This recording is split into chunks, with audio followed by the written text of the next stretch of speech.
এই যে দেখো সিদ্ধ করে নিয়ে আসছি, এবার হচ্ছে খাওয়ার পালা। কিভাবে খেতে হয় দেখো, শুধু দেখে যাও কিভাবে খেতে হয়। এই যে নিয়েছি,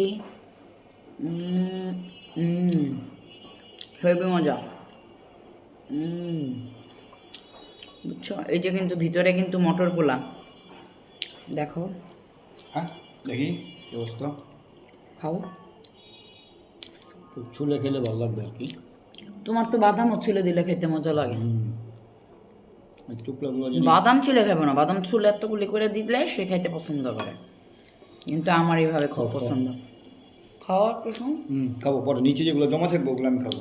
নিচে যেগুলো ছোলা থাকবে, হেভি টেস্ট। এই যে সে খাবে এরকম করে ছিলে দিলে, এটা খেতে পছন্দ করে। খেয়ে দেখবা, অনেক উপকার সিদ্ধ খাবার, বুঝছো, তেল ছাড়া।